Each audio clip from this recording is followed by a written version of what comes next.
الله أكبر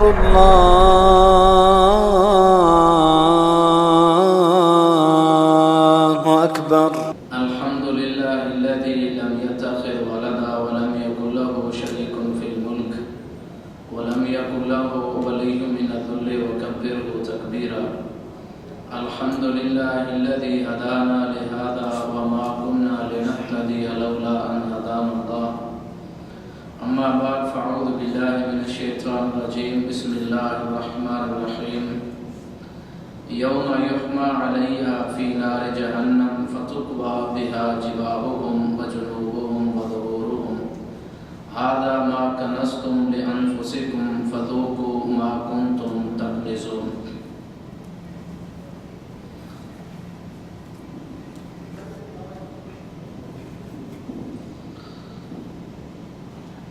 مسلمان کے اوپر اللہ تعالیٰ نے جو چیزیں فرض کی ہیں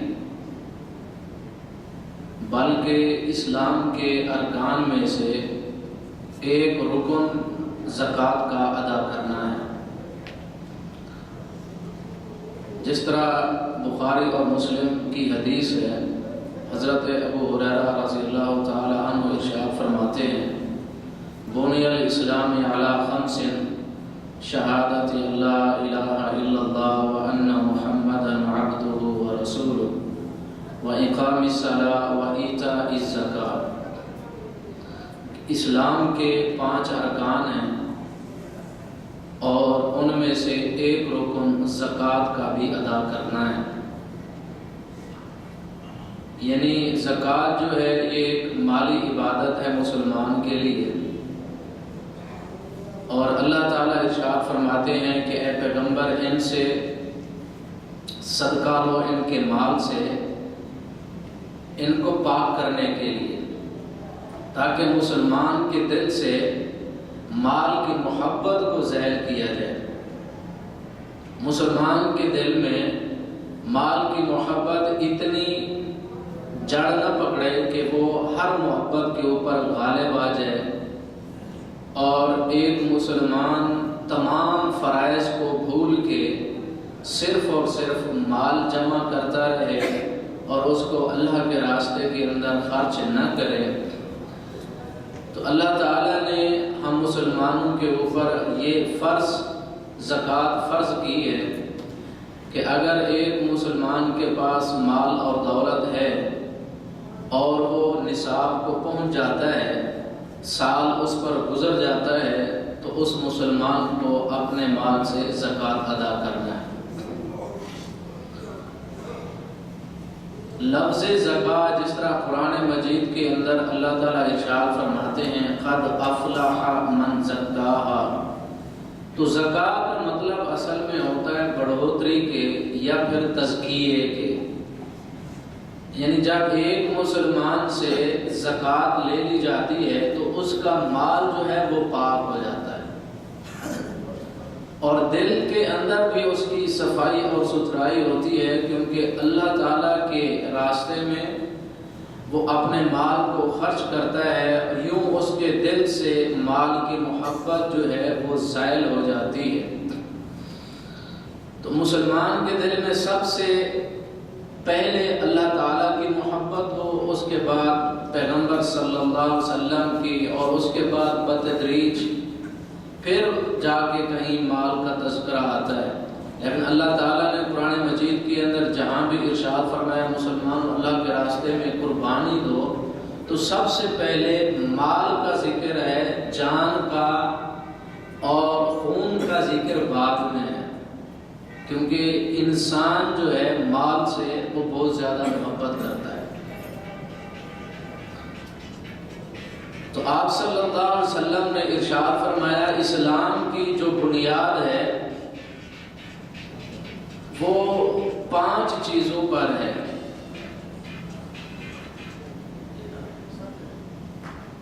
یہ موبائل تھوڑا بند سائلنٹ لگا لو صرف آدھے گھنٹے کے لیے، پھر آپ اس کو کھول لیجئے گا. سائلنٹ پہ لگا لیں تو اچھا ہے، کیونکہ جب اس کی ٹون بجے گی تو آپ بھی ڈسٹرب ہوتے ہیں، اور ادھر ریکارڈنگ ہو رہی ہے تو اس میں بھی جو ہے موبائل بج رہا ہے. تو موبائل کو آپ سائلنٹ پہ لگا لیں گے تو تھوڑی توجہ بھی رہے گی اور توجہ تقسیم نہیں ہوگی.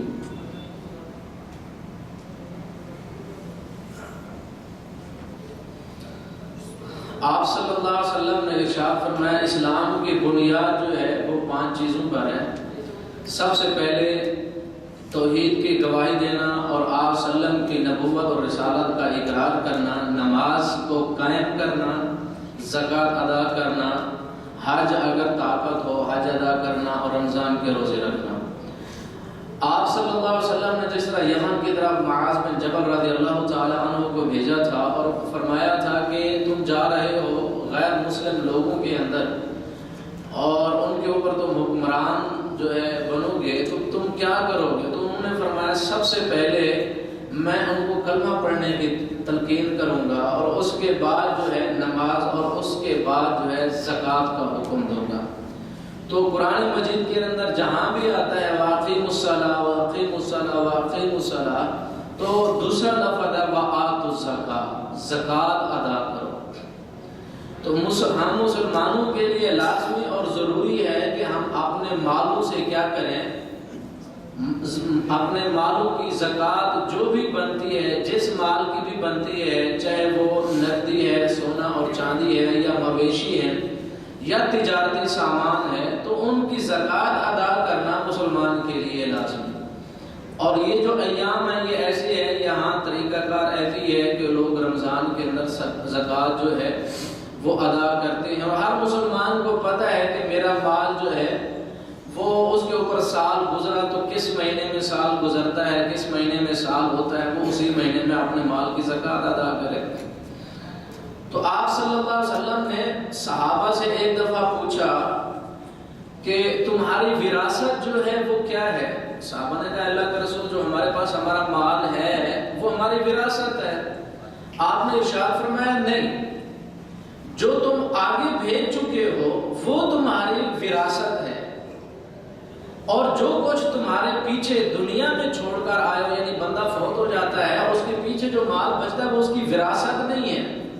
وہ وراثت تو دوسرے لوگوں کی ہے جو آپ کے بعد اس کے وارث بنیں گے. آپ کا جو مال ہے، آپ کی جو وراثت ہے، جو کچھ آپ نے آگے بھیج دیا، آپ کے لیے وہی کچھ ہے، وہی کام آنے والا ہے. ایک حدیث میں آپ نے ارشاد فرمایا کہ انسان کا مال 3 اقسام پر ہے. 3 قسموں کا مال ہے انسان کا. کتنے قسموں کا؟ 3 قسموں کا مال ہے انسان کا.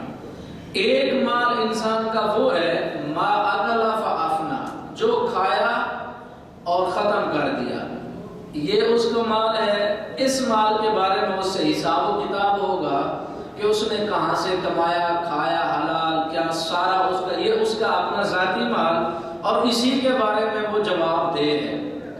دوسرا جو اس نے پہنا اور بوسیدہ کر دیا، یعنی کپڑا ہے یا اس قسم کی کوئی اور چیزیں جو پہنی ہیں، یہ بھی انسان کا مال ہے، اور اس کے بارے میں بھی ایک مسلمان سے پوچھا جائے گا جو پہنا وہ حلال تھا یا کوئی اور چیزیں تھیں، وہ سارے اس کے بارے میں وہ جواب دے.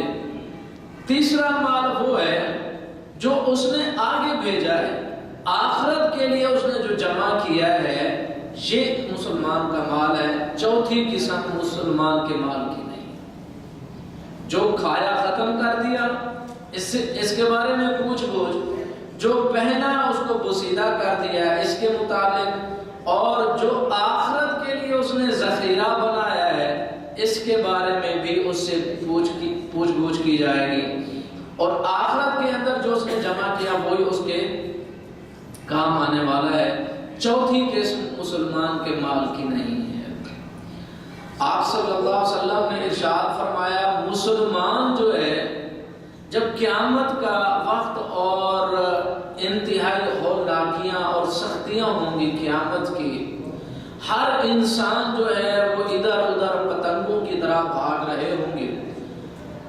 بعض مسلمان ایسے ہوں گے جو اپنے صدقے کے سائے کے اندر ہوں گے، جو مسلمان صدقہ، خیرات، زکوٰۃ یہ چیزیں ادا کرتے اور اس اسلام کا اور اللہ کا حق ادا کرتے ہیں، قیامت کے روز جب کسی چیز کا کوئی سایہ نہیں ہوگا، اس وقت وہ مسلمان جنہوں نے صدقہ، خیرات، زکوٰۃ یہ ساری چیزیں ادا کی ہوں گی، وہ مسلمان اپنے صدقے کے سائے کے نیچے ہوگا، حتیٰ کہ اللہ رب العزت فیصلہ فرما دیں گے کہ یہ لوگ جنت والے ہیں، یہ جہنم والے، اس وقت تک یہ مسلمان اپنے صدقے کے سائے کے نیچے ہوگا۔ یعنی ایک مسلمان جب حق ادا کرتا ہے، صدقہ خیرات کرتا ہے، زکوٰۃ ادا کرتا ہے، تو وہ قیامت کے روز اپنے صدقے کے سائے کے نیچے ہوگا، اور اس وقت کسی چیز کا کوئی سایہ، یا تو پھر اللہ کی رحمت کا سایہ، یا پھر انسان کے اعمال ایسے جو اللہ تعالیٰ نے بتائے کہ بعض نوجوان اللہ کے عرش کے سائے کے نیچے اور بعض اپنے صدقے کے اور خیرات کے سائے کے نیچے ہوں گے، حتیٰ کہ اللہ رب العزت فیصلہ فرما دیں گے کہ یہ لوگ جنت والے ہیں اور یہ لوگ جہنم والے ہیں۔ تو صدقہ خیرات انسان کے دل کو، مسلمان کے دل کو پاک کرنے والا ہے۔ اور تجار کے متعلق میں ایک چھوٹی بات عرض کرتا ہوں۔ جو ساتھی، مجھے اس بات کا اعتراف ہے کہ ہم تھکے ہوئے ہیں سارا کچھ، لیکن جو ساتھی ٹانگیں پھیلا کے بیٹھے ہیں ادھر سے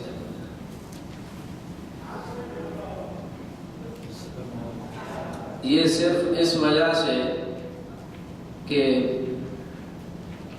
جس محفل میں اللہ تعالیٰ کا ذکر ہو اور اللہ کے رسول صلی اللہ علیہ وسلم کا ذکر ہو، اس میں ہم مسلمانوں کو چاہیے کہ ہم تھوڑا ادب کا تقاضا اور ادب کو ملحوظ رکھیں،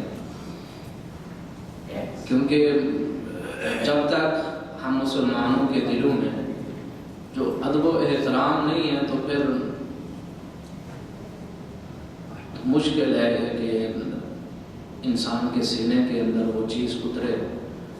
تو یہ محفل نہیں، آپ جہاں بھی ہوں اور جس محفل میں بھی ہوں اور اس محفل میں اللہ اور اس کے رسول کا تذکرہ ہو اور قرآنی آیات پڑھی جائیں، اللہ کے رسول صلی اللہ علیہ وسلم کی احادیث پڑھی جائیں، تو ہمیں چاہیے کہ ہم سر جھکا کے ان باتوں کو سنیں۔ ہاں یہ الگ بات ہے، کبھی انسان کا دل نہیں کرتا تو وہ ایک الگ مسئلہ ہے، لیکن ادب کا تقاضا ہے کہ بندہ با ادب ہو کر بیٹھے۔ امام مالک رحمۃ اللہ علیہ، ہمارے اندر تو وہ صلاحیت اور وہ ایمان اور وہ پاکیزگی اور طہارت نہیں ہے، لیکن جو چیز بیان ہو رہی ہے وہ انتہائی مقدس ہے، وہ انتہائی پاکیزہ ہے، اور ہماری دنیا اور آخرت کی نجات کا سبب ہے۔ امام مالک رحمۃ اللہ علیہ جب احادیث پڑھاتے تھے اور ایک دفعہ ان کے بارے میں آتا ہے کہ ایک بچھو ان کو ڈستا رہا، پتہ نہیں کتنے اس نے وار کیے، تو امام مالک رحمۃ اللہ علیہ اپنی جگہ سے ہلے بھی نہیں۔ تو جب احادیث ختم ہو گئی یا جو احادیث پڑھ رہے تھے وہ ختم ہو گئی، تو پھر اپنے شاگردوں کو بلایا اور کہا کہ پیچھے دیکھو میری پشت پہ جو ہے کوئی چیز ہے۔ تو انہوں نے دیکھا کہ وہ بچھو تھا، پتہ نہیں کتنے وار کیے اس نے۔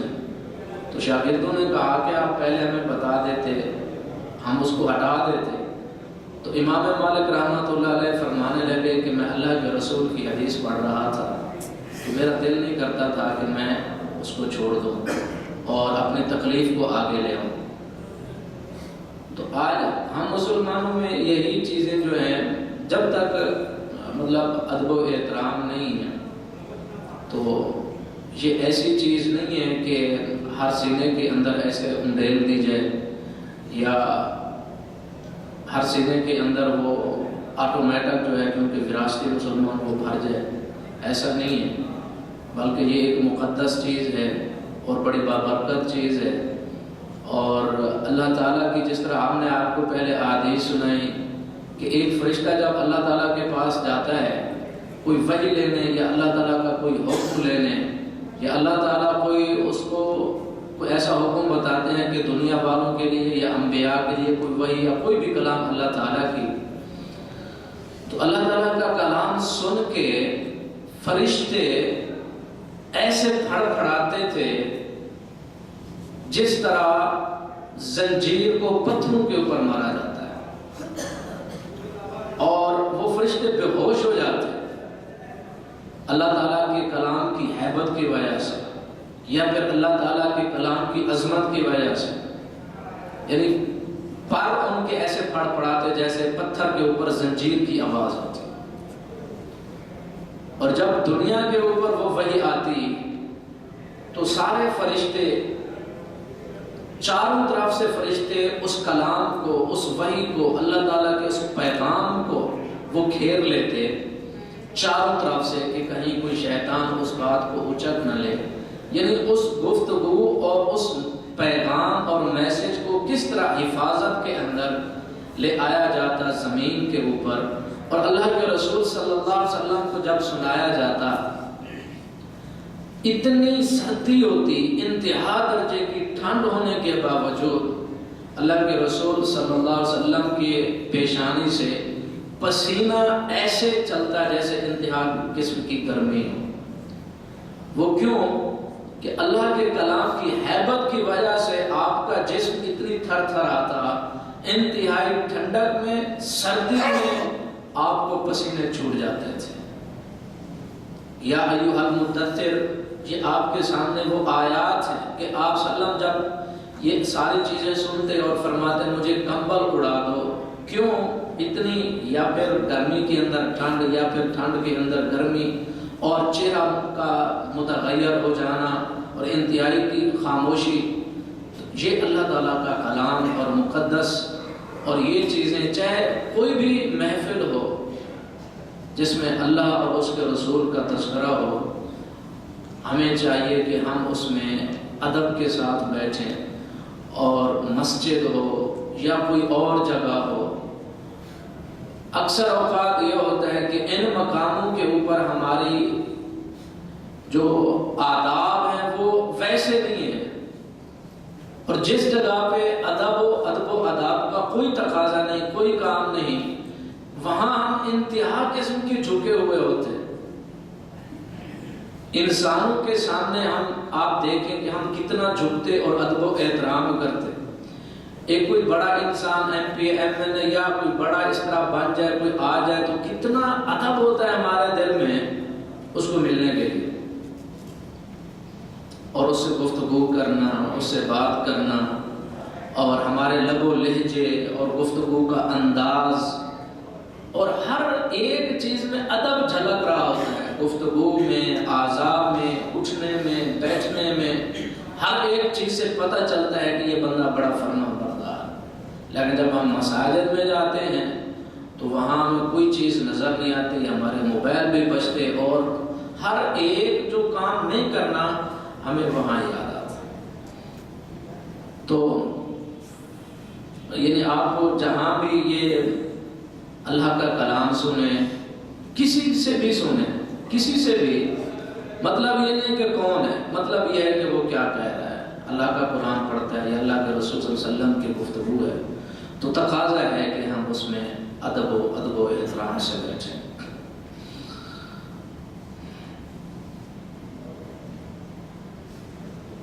تو آپ صلی اللہ علیہ وسلم تجار کو کہتے تھے، جو تاجر لوگ ہوتے تھے، آپ فرماتے تم تجارت کرتے ہو، اور تجارت میں تم غلط باتیں بھی کرتے ہو اور قسمیں بھی اٹھاتے ہو، اس لیے تم زیادہ سے زیادہ صدقہ اور خیرات کیا کرو، تاکہ تمہاری وہ جو غلطیاں ہیں تجارت میں وہ ختم ہو جائیں۔ اسی طرح اللہ کے رسول صلی اللہ علیہ وسلم عورتوں کو بھی کہتے تھے کہ تم زیادہ نافرمانی کرتی ہو، کس کی؟ اپنے خاندوں کی، لہذا تم زیادہ سے زیادہ صدقہ کیا کرو۔ تو صدقہ ایک ایسی چیز ہے جو آنے والی بلاؤں اور مصیبتوں کو ختم کرتا ہے، اور اس کے بہت بڑے فضائل جو اللہ کے رسول صلی اللہ علیہ وسلم نے بتائے ہوئے. تو اگر ایک مسلمان زکوٰۃ ادا کرے جو اللہ تعالیٰ کا مسلمان کے اوپر ایک عائد کردہ فرض ہے، تو اس کا مال جو ہے وہ پاکیزہ ہو جاتا ہے. اور یہ بات بھی یاد رکھیں کہ اللہ تعالیٰ پاکیزہ چیز قبول کرتے ہیں، حلال چیز. اسی طرح ایک حدیث کے اندر آپ نے ارشاد فرمایا کہ اللہ تعالیٰ نے مجھے حکم دیا کہ میں ہر اس انسان سے قتال کروں جو کلمہ شہادت کی گواہی نہیں دیتا. جب انسان کلمے کی گواہی دے دیں، نماز پڑھنے لگ جائیں اور زکوٰۃ ادا کرنے لگ جائیں، تو تب وہ لوگ مجھ سے اپنی عزتیں، اپنے مال، اپنے جان کی حفاظت پاتے ہیں. اگر وہ یہ کام نہیں کرتے، یعنی گواہی نہیں دیتے، یا پھر نماز نہیں قائم کرتے، یا پھر زکوٰۃ ادا نہیں کرتے، تو اللہ تعالیٰ نے مجھے حکم دیا کہ میں ان کے ساتھ کیا کروں؟ جہاد کروں. حضرت ابو بکر صدیق رضی اللہ تعالی عنہ آپ صلی اللہ علیہ وسلم کی وفات کے بعد بعض لوگوں نے زکوٰۃ دینے سے انکار کر دیا تھا. تو حضرت ابو بکر صدیق رضی اللہ تعالی عنہ نے ارشاد فرمایا میں ان سے جہاد کروں گا. تو حضرت عمر فرمانے لگے رضی اللہ تعالی عنہ آپ کیسے ان سے جہاد کر سکتے ہیں؟ وہ کلمہ پڑھتے ہیں، مسلمان ہیں. تو حضرت ابو بکر رضی اللہ تعالی عنہ فرمانے لگے ہر وہ انسان جو نماز اور زکوٰۃ کے اندر فرق کرے گا میں اسے جہاد کروں گا. اور اللہ کے رسول کے دور میں جو مسلمان زکوٰۃ میں ایک رسی دیا کرتا تھا وہ اس رسی کو روکے گا میں اسے جہاد کروں گا. اور اس وقت منکرین زکوٰۃ سے حضرت ابو بکر صدیق رضی اللہ تعالی عنہ نے جہاد کیا. تو ہم مسلمانوں یہ ہماری عملی زندگی ہے. یہ بات یاد رکھیں کہ ہزاروں تقریریں کر لی جائیں، ہزاروں کتب لکھ لی جائیں اور مناظرے بکثرت ہوں، ہر روز دروس ہوں، اتنا یہ کارگر اور مؤثر نہیں ہوتے جب تک ایک مسلمان عمل نہیں کرتا. ایک مسلمان اگر عمل کرنے لگ جائے وہ ہزاروں دروس سے بہتر ہے، اور اس کا جو اثر ہے معاشرے کے اندر ہزاروں دروس سے بہتر ہے. آپ اندازہ کر لیں کہ ہمارے ممالک میں یا پوری دنیا میں کتنے دروس ہو رہے ہیں، روزانہ ہو رہے ہیں، ہر وقت ہو رہے ہیں، دوپہر، عصر، مغرب، عشاء، کوئی بھی وقت جو ہے خالی نہیں.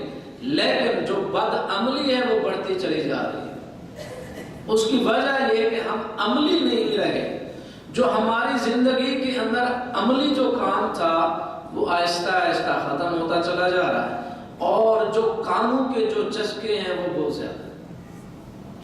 اللہ کے رسول صلی اللہ علیہ وسلم نے ارشاد فرمایا قیامت کی نشانیوں میں سے ایک نشانی یہ بھی ہے کہ بعض لوگ ایسے پیدا ہو جائیں گے کہ وہ ایک قاری قرآن کو کہیں گے کہ تم قرآن پڑھو ہم سنیں. وہ قرآن پڑھیں گے، لوگ سنیں گے، سبحان اللہ کہیں گے.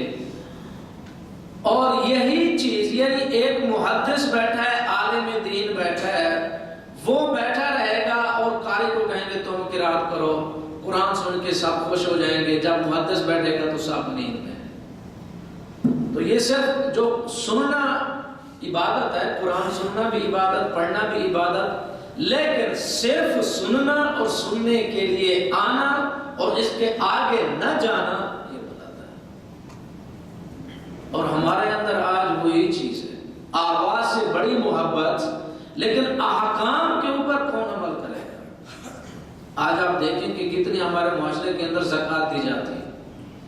اگر ہم مسلمان زکوٰۃ نکالنا شروع کر دیں تو ہمارے معاشرے کے اندر ایک بھی غریب نہ رہے، ایک بھی ضرورت مند نہ رہے.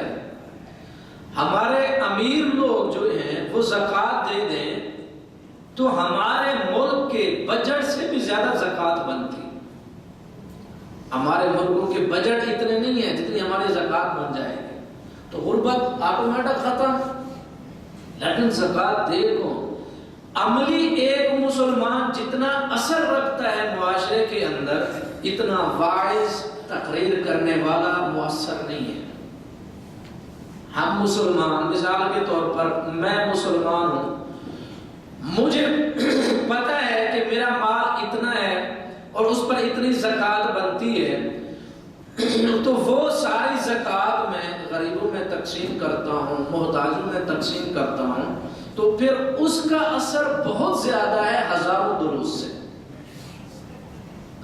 اور اسی طرح اگر ہم مسلمان معاشرے کے اندر بعض مسلمان اکٹھے ہو جاتے ہیں، اپنا 1 ریال، 1 روپیہ، 2، 10، 20 اکٹھے کرتے ہیں مسجد کے اندر، ان میں سے ایک بڑا بن جاتا ہے، اس علاقے کے، اس بستی کے وہ سارے جو دینے والے لوگ ہیں، اگر وہ اسی طرح پیسہ اکٹھا کرتے رہیں تو جس مسلمان کی ضرورت ہے اس کو دے دیں، تو اس بستی کے ضرورت مند تو نہیں رہے گے، غربت ختم ہو جائے گی وہاں سے۔ لیکن ہم مسلمان نیکی کے کام پہ، اسلام کے کام پہ، اس کو آگے بڑھانے والے کام پہ کبھی اکٹھے نہیں ہوتے، باقی ہر کام پہ ہو جائیں گے، دنیا کے ہر کام پہ ہم اکٹھے ہو جاتے ہیں، لیکن جہاں اسلام اور دین، اور جس میں اسلام اور دین کی روح ہے، اس میں ہمارا اتفاق نہیں ہوتا، اس میں ہمارے بڑے بڑے مقاصد ہیں، بڑی بڑی گفتگو ہیں، اور ہم ایک دوسرے کو کہتے ہیں کہ ہمارا یہ مسئلہ، ہمارا وہ مسئلہ، ہم وہ کام کرنا ہی نہیں چاہتے، اور دوسرے مقاصد ہوں تو جتنا بھی لوگوں سے ہمارا جھگڑا ہو اس سے ہماری صلح ہو جاتی ہے، اس کے ساتھ ہم بیٹھ جاتے ہیں، کیونکہ مقاصد دوسرے۔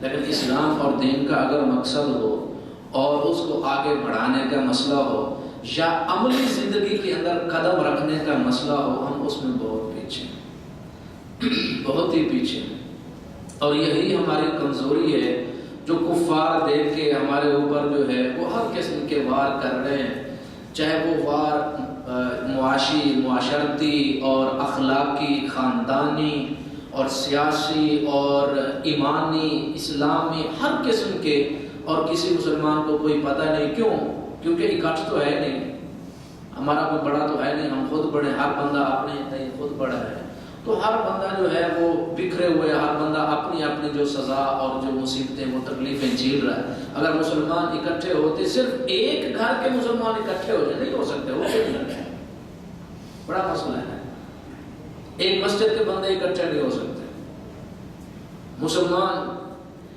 ایک علاقے، ایک بستی کے اندر اگر 10 آدمی وہ اکٹھے نہیں ہو سکتے کہ کوئی اچھا کام کرے، نہیں ہو سکتے۔ اور اس کے علاوہ دنیا کا کوئی کام ہے، میری لڑائی اور جھگڑا کسی سے ہے اور سخت جھگڑا ہے، لیکن میرے مفاد دوسرے، میں اس کے ساتھ بیٹھ جاؤں گا کیونکہ میرے مفاد دوسرے، لیکن اگر یہ کام ہے تو نہیں بیٹھوں گا۔ تو یہ بنیادی مسائل ہیں جن کی وجہ سے آج ہم انتہائی انحطاط کا شکار ہیں۔ اگر ہم اجتماع میں ہوتے، یعنی مسجد کو ہی لے لیں، ایک مسجد کے اندر بندے ہی اکٹھے ہو جاتے، تو صاحب ایک بندہ جب غلط کام کرتا دوسرا بولے گا نا کہ یہ اچھا نہیں ہے، ایسا کرو، یہ ایسا نہیں، ایسا کرو، اس میں ایک بڑا ہوتا ہے، وہ ساری ایک ترتیب اور نظام ہوتا ہے۔ لیکن جب میں خود ہی بڑا ہوں اور ہر ایک چیز کو اچھا برا میں خود سمجھنے لگ گیا ہوں، تو صاحب جو کچھ کروں گا میں کہوں گا ٹھیک ہے، جو میں کرتا ہوں وہی صحیح ہے، اور پھر جو گمراہی میرے اندر آتی چلی جائے گی، میں دوسرے کی بات کب سنتا ہوں؟ کیونکہ میں تو خود بڑا ہوں، کسی کی بات کب مانتا ہوں؟ تو اس طرح حالات اور زیادہ بگڑتے چلے جا رہے ہیں، اور اس ماحول میں ہم کسی کو برداشت بھی نہیں کر سکتے۔ جب خود میں بڑا ہوں تو دوسرے کو کب برداشت کروں گا؟ دوسرے کی اچھائی کو کب برداشت کروں گا؟ دوسرے کی ایمانداری کو کب برداشت کروں گا؟ دوسرے کی نیکی کو کب برداشت کروں گا؟ ہر ایک چیز بدلتی چلی جائے گی، لیکن جب اجتماع ہوگا اور ہر ایک کی جب عزت ہوگی تو ہر نیک انسان کو آگے کیا جائے گا، یہ مجھ سے اچھا ہے، اور اس کے اندر جو اچھائی اور نیکی اور تقویٰ اور زیادہ بڑھتا چلا جائے گا، اور جو آگے جانے والا ہے وہ پیچھے والے کے لیے کہے گا نہیں وہ بندہ بڑا اچھا ہے، حالانکہ وہ مستحق تھا، اس نے مجھے آگے کیا، اس کا وہ بہت زیادہ خیال کرے گا۔ اس طرح تک، یعنی جس طرح قرآن کہتا ہے وَتَعَاوَنُوا عَلَى الْبِرِّ وَالتَّقْوَىٰ، نیکی اور تقوی کی بنیاد پر ایک دوسرے سے جب مدد اور تعاون ہوتا ہے تو اس طرح معاشرے کے اندر برائی جو ہے نفوذ نہیں کرتی، وہ برائی آتی نہیں۔ لیکن جب ہر ایک مسلمان کا اپنا ایک قلعہ ہو تو پھر شیطان جس کو چاہتا ہے اپنی مرضی سے وہ مروڑ لیتا ہے، اور جہاں سے چاہتا ہے وہ دخول اور نفوذ کر جاتا ہے، اور مسائل اور حالات اور معاشرے اور گھر بگڑتے چلے جاتے ہیں۔ تو آپ صلی اللہ علیہ وسلم سے سوال ہوا کہ اللہ کے پیغمبر آپ یہ بتائیے کہ افضل جو صدقہ ہے وہ کون سا ہے، جو بہترین صدقہ ہے؟ اب دیکھیں، اندازہ کریں، آپ نے ارشاد فرمایا بندہ جب صحت مند ہو، کما رہا ہو اور اس کے پاس مال ہو اور اس کی اب اپنی ضروریات بھی ہوں، اس کو اپنی حاجت بھی ہو، پھر وہ صدقہ کرے تو اللہ کے ہاں مقبول ہے، وہ افضل صدقہ ہے۔ اس وقت صدقے کا کوئی معنی نہیں بنتا کہ جب بندہ بستر مرگ پہ پڑا ہو اور موت کو دیکھ رہا ہو پھر کہے کہ اتنے پیسے فلاں مسجد میں دے دو، اتنا فلاں مولوی کو دے دو، اتنا فلاں دے دو، فلاں۔ یہ صدقہ نہیں ہے۔ یہ تو ہم کیونکہ انسان لالچی ہے نا، اپنے آپ کو بچانے کے لیے پھر میں وہ سارے کام کر رہا ہوں کہ اتنا پیسے فلاں جگہ پہ، اتنے فلاں جگہ پہ، کیوں؟ کیونکہ مجھے پتہ ہے، مسلمان ہوں، مجھے پتہ ہے صدقہ کروں گا تو بیماری ختم ہو جائے گی، صدقہ کروں گا تو آنے والے مسائل جو ہیں وہ ٹل جائیں گے، میری مصیبت ختم ہو جائے، اللہ تعالیٰ مجھے شفا دے گا۔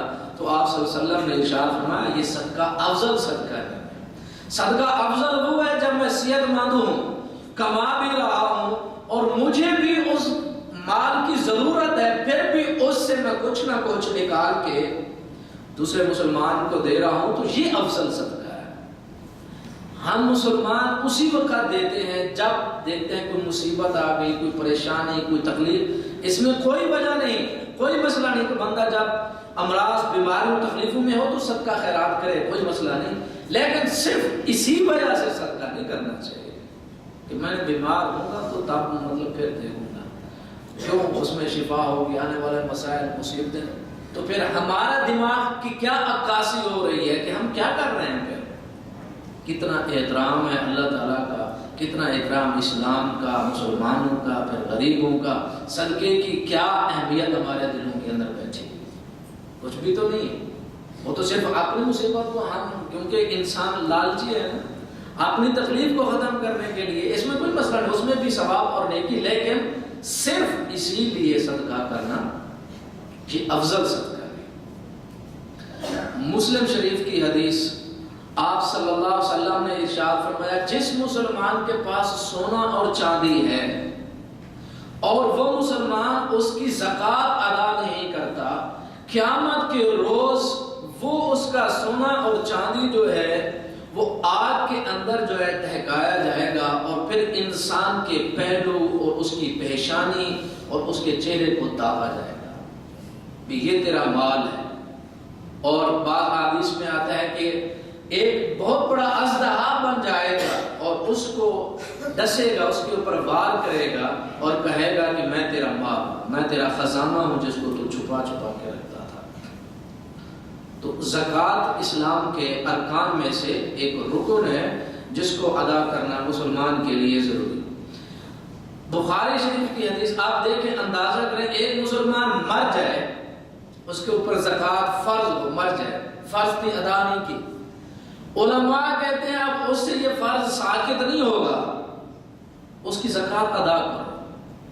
جس طرح بندہ مر جاتا ہے، اس کے ہاں قرضہ ہو تو سب سے پہلے اس کی وراثت سے قرضہ ادا کیا جاتا ہے، وراثت بعد میں تقسیم ہوتی ہے۔ ایک شخص ہے اللہ کے رسول صلی اللہ علیہ وسلم کے پاس اور کہنے لگا، اللہ کے رسول میری والدہ فوت ہو گئی اور ان کے ذمہ روزہ تھا یا روزے تھے، تو کیا میں قضائی دوں، ان کی طرف سے میں روزے رکھ سکتا ہوں؟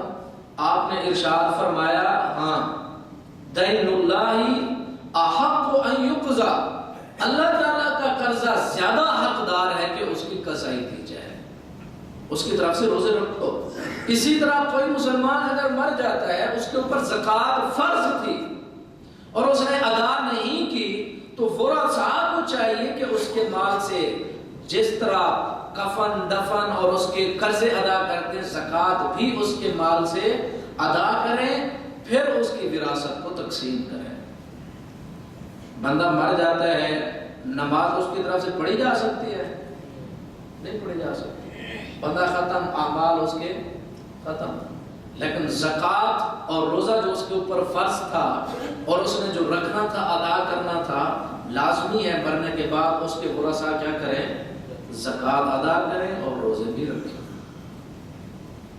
اور یہ زکوٰۃ ہم مسلمانوں کے دلوں کی پاکیزگی، زکوٰۃ کو ادا کرنے کے لیے 4 شرائط کا ہونا ضروری ہے، 4 نہیں بلکہ 5 شرائط کا ہونا ضروری ہے۔ سب سے پہلے اسلام، کیونکہ کفار سے زکوٰۃ نہیں لی جاتی، ان سے جزیہ لیا جاتا ہے۔ دوسری بات کہ مسلمان کی ملکیت کے اندر وہ چیز موجود ہو، اس کی اپنی ملکیت ہو، اس میں کوئی اگر حصے دار ہے یا دوسرا ہے تو پھر وہ یہ نہ کرے بھی میں زکوٰۃ ادا کرنے لگا ہوں، اس سے پوچھے بھی نہیں، ایسا نہیں۔ مسلمان کی اپنی ملکیت ہو تو پھر اس کے اوپر زکوٰۃ ہے۔ اور پھر اگر وہ نصاب کو پہنچے، یعنی جو مال دولت ہے، سونا ہے، چاندی ہے، نقدی ہے، مویشی ہیں یا سامان تجارت ہے، وہ اگر نصاب کو پہنچے تو پھر اس کی زکوٰۃ دینا۔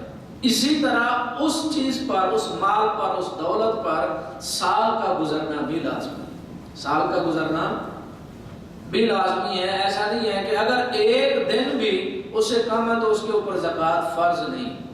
یہ بھی ہے اگر ایک مسلمان کے پاس مال دولت ہے، نقدی ہے، نصاب بھی ہے، سال سے پہلے اس نے وہ مال دولت خرچ کر لیا تو اس کے اوپر زکوٰۃ نہیں ہے۔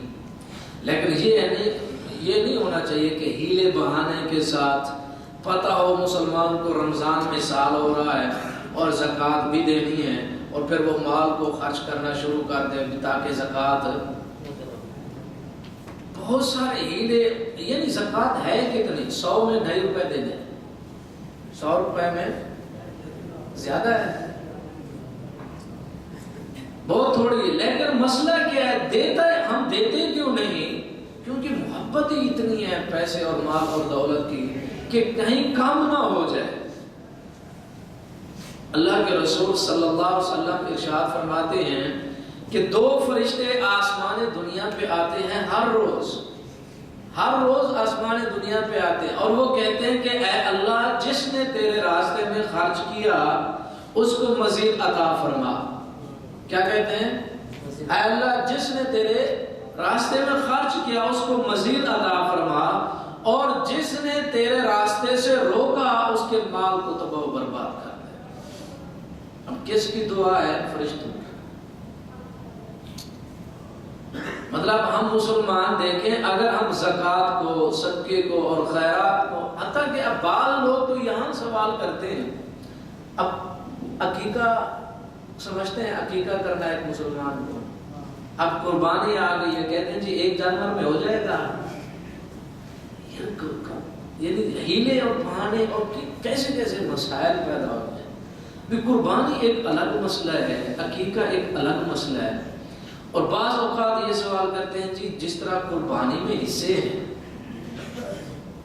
تو اگر ایک ہم نے گائے لے لی تو عقیقہ کرنے والے 7 آدمی ہیں تو ایک گائے لے لیں، 7 حصے تو بن گئے، تو عقیقہ ہو جائے گا 7 کا۔ بات سمجھے آپ؟ یعنی قربانی میں گائے ہو کتنے آدمی ہوتے ہیں؟ 7 آدمی۔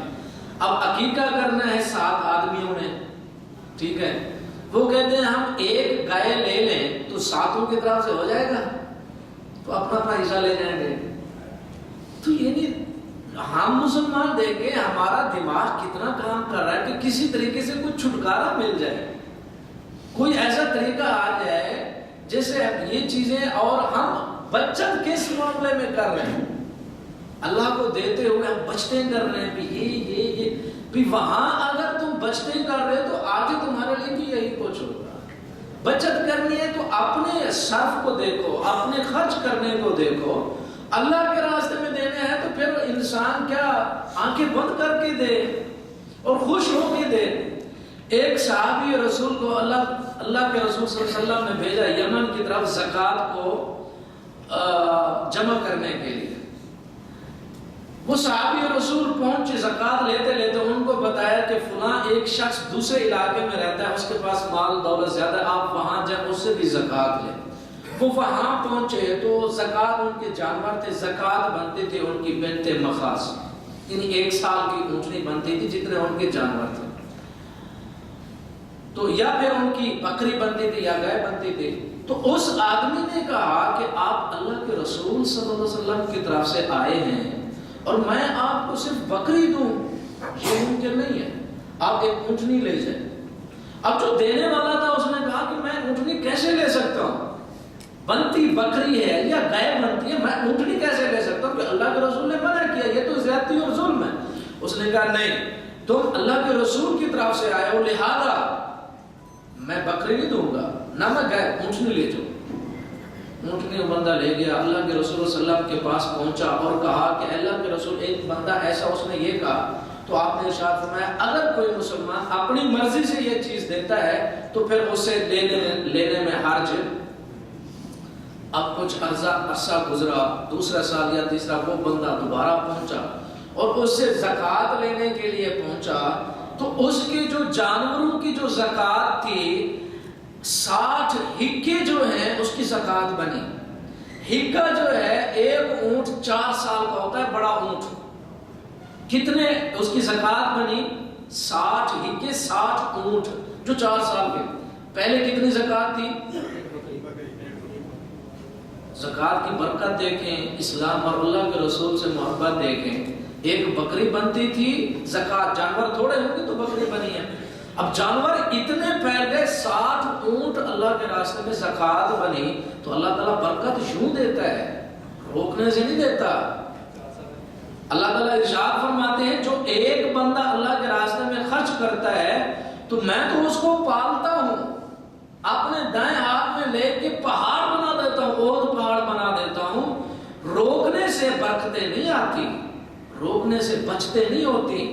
اللہ کے راستے میں، اسلام کے راستے میں اگر ہم مسلمان ایسا رویہ اختیار کریں تو ان میں نہ برکتیں رہتی ہیں، نہ اسلام کی دل میں محبت رہتی ہے. اور یہ یعنی ایک ہی جانور میں ہم نے سارا کچھ کرنا ہے، قربانی بھی، عقیقہ بھی. مطلب اس سوال میں مسئلہ نہیں ہے جس کو پتہ نہیں، لیکن سوچ کو دیکھیں کہ ہم مسلمان کر کے رہے ہیں، کرنا کیا چاہتے ہیں، بھی ایسا ہو سکتا ہے یا نہیں ہو سکتا ہے. ہمارا دماغ دیکھیں مطلب کہ کس طرف. ایک شخص نے سوال کیا کہ جی میرے بھائی کا داخلہ ہو گیا یونیورسٹی میں،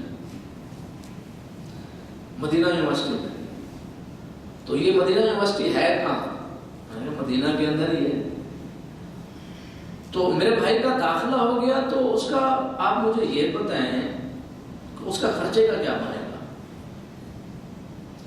میں نے خرچہ وہ دیتے ہیں، کھانا پینا، آنا جانا اور ٹرانسپورٹ، سارا کچھ، ٹریول جتنا بھی ہے ان کا یہ ہے، کھانا پینا، اور اس کے اوپر بھی پیسے دیتے ہیں.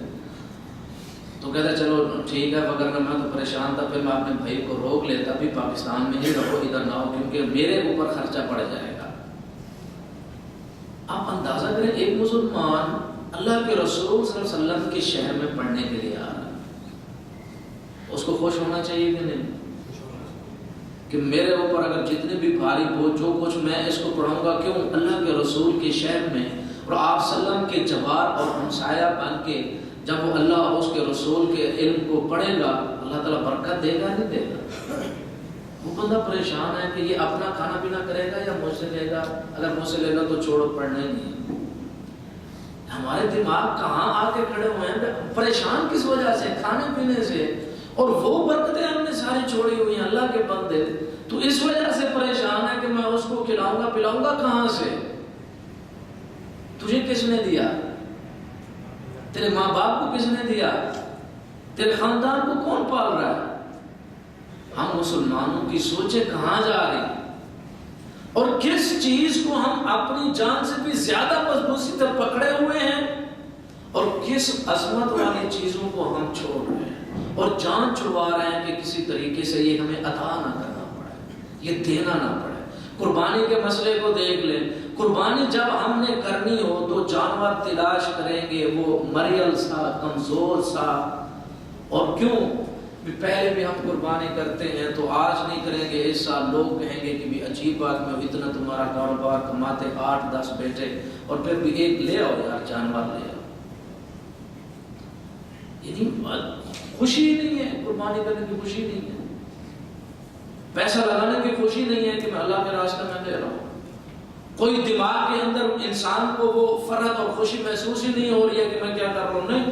یا پھر ایسے کرتے ہیں کہ یار دیکھو کسی کہیں کہ آپ کو حصہ ملتا ہے، اگر جانور کو 10,000 کا ہے تو پھر حصے میں دیکھو 6,000 میں کام چل جائے گا. ٹھیک، یعنی اس میں مسئلہ کوئی نہیں کہ ہم کچھ بھی کریں، یہ کریں یا وہ کریں، لیکن سوچ ہماری، ہم اپنی سوچ دیکھیں گے کہاں کہ کیا کر رہے ہیں ہم مسلمان، اور اپنی جان چھڑوا رہے ہیں اسلام اور دین سے.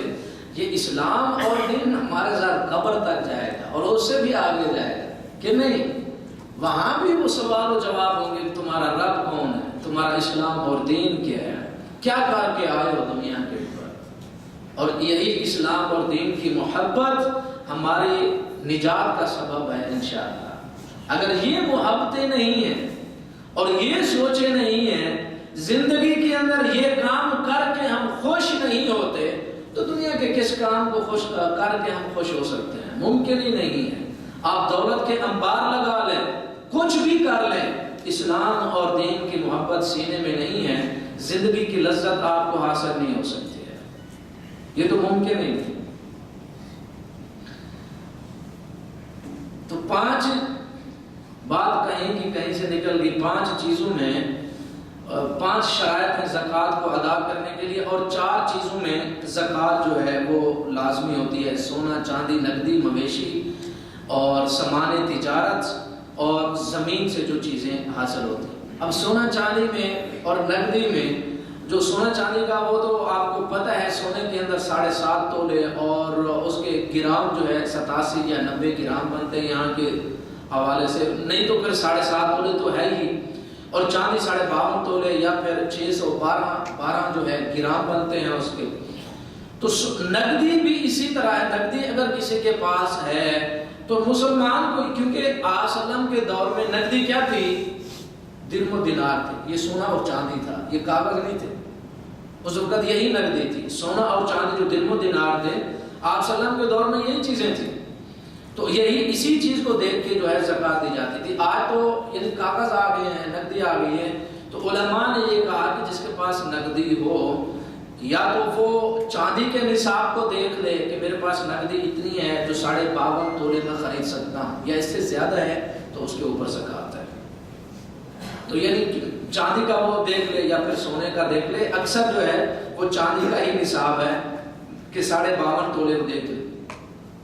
بعض اوقات لوگ یہ سوال کرتے ہیں کہ سونا اور چاندی، ہمارے پاس کچھ سونا ہے اور کچھ چاندی ہے، تو ان کو اکٹھا کر کے زکوٰۃ دے سکتے ہیں. علماء نے کہا کہ یہ دونوں اجناس مختلف ہیں، سونا الگ ہے اور چاندی الگ ہے، دونوں کو اکٹھا نہیں کیا جا سکتا. ہاں لیکن جو نقدی کرنسی ہے اس کو آپ اکٹھا کر لیں کسی چیز میں، لیکن سونا اور چاندی، جس طرح بکری اور اونٹ کو اکٹھا نہیں کیا جا سکتا، گائے اور بکری کو اکٹھا نہیں کیا جا سکتا، اسی طرح اس چیز کو بھی اکٹھا نہیں کیا جا سکتا. اسی طرح سامان تجارت ہے، تو تجارت کا جو بھی سامان ہے اس کے اوپر زکوٰۃ ہے.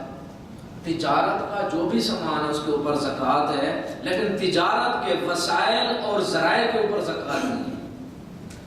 تو جو تجارت کے وسائل اور ذرائع ہیں، مثال کے طور پر میرا مکان ہے وہ کرائے پہ لگا ہوا ہے، تو مکان کی مالیت کے اوپر زکوٰۃ نہیں ہے، مکان سے جو آمدنی آ رہی ہے اس کے اوپر زکوٰۃ. میری گاڑی ہے، میں اس کو کرائے کے اوپر چلا رہا ہوں، گاڑی کے جو مالیت ہے اس کے اوپر نہیں، جو آمدنی ہے اس کے اوپر.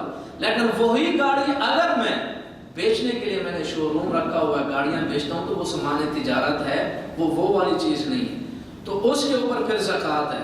یعنی آلات اور مشینری، یعنی آپ سمجھ لیں وسائل آمدنی کے اوپر زکوٰۃ نہیں ہے. جو وسائل اور ذرائع ہیں ان کے اوپر، آمدنی کے جو وسائل اور ذرائع ہیں ان کے اوپر زکوٰۃ نہیں ہے. جو ان سے آمدنی ہوگی اس کے اوپر زکوٰۃ ہے. ہاں اگر وہ وسائل اور ذرائع سامان تجارت بنا لیں پھر ان کے اوپر کیا ہے؟ زکوٰۃ ہوگی. اسی طرح جو زیورات کی جو زکوٰۃ ہے، اکثر علماء یہی کہتے ہیں کہ زکوٰۃ ان کے اوپر ہے. جس طرح حضرت عائشہ رضی اللہ تعالیٰ عنہ ارشاد فرماتی ہیں، میں نے چاندی کا ایک چھلا پہنا ہوا تھا، آپ نے ارشاد فرمایا یہ کیا پہنا؟ تو انہوں نے کہا کہ میں یہ سب خوبصورتی کے لیے جو ہے پہنا. آپ نے ارشاد فرمایا اس کی زکات دی تو حضرت عائشہ نے ارشاد فرمایا کہ نہیں, تو آپ نے ارشاد فرمایا تو یہ جہنم کا ایک کوئلہ بن سکتا ہے, یا پھر اسی طرح آپ نے جہنم کی وعید سنائی اس کے اوپر کہ اگر زکات ادا نہیں کرتے. اسی طرح ایک صحابی, ایک عورت آئی آپ صلی اللہ علیہ وسلم کے پاس اور ان کی بیٹی کے ہاتھ کے اوپر جو کنگن, سونے کے کنگن پہنے ہوئے تھے, آپ نے ارشاد فرمایا اس کی زکات ادا کی, انہوں نے کہا کہ نہیں, تو آپ نے ارشاد فرمایا یہ آخرت کے اندر جہنم کے یہ کنگن تجھے پہنا دیے جائیں گے اگر زکات نہیں دی. پھر انہوں نے وہ اتار کے پھینک دی. ام سلمہ رضی اللہ تعالیٰ عنہ ارشاد فرماتی ہیں کہ میں یہ ایسے زیورات پہنتی تھی تو آپ نے مجھے بھی ایسے ارشاد فرمایا. تو علماء کہتے ہیں کہ زیورات جو ہیں ان کے اوپر بھی زکات ادا کرنی چاہیے, احتیاطی طریقہ یہی. اور دوسرے مویشی جو ہیں ان کے اوپر, وہ مویشی جو پالتو نہ ہوں, جو گھریلو نہ ہوں, ان کے اوپر زکات ہے. اور اسی طرح جو زمین سے جو چیزیں نکلتی ہیں, وہ غلہ ہو, وہ جس قسم کی بھی فصل ہو, اس کے اوپر زکات ہے. اور معدنیات جو اس سے نکلتی ہیں ان کے اوپر بھی عشر ہے, ان کے اوپر بھی زکات ہے. تو یہ ساری چیزیں اللہ تعالیٰ اور اللہ کے رسول نے, اسلام نے ہم مسلمانوں کو بتایا ہوا ہے کہ کس چیز کے اوپر کتنی زکات ہے اور کتنا مسلمان کو ادا کرنا ہے. اگر ہم یہ مسلمان زکات ادا کرنے لگ جائیں اور صدقہ خیرات کرنے لگ جائیں تو پھر ہمارے معاشرے سے وہ غربت ختم ہو جائے گی. اور پھر اگر ایسا, پھر ہم مسلمانوں کے دلوں کے اندر بھی اسلام اور دین کی محبت اور زیادہ مضبوط اور پختہ ہوتی چلی جاتی ہے. اللہ تعالیٰ سے دعا ہے کہ اللہ تعالیٰ ہم سب مسلمانوں کو اسلام سمجھنے کی توفیق دے اور اس پر عمل کرنے کی توفیق عطا فرمائے. وما علینا الا البلاغ.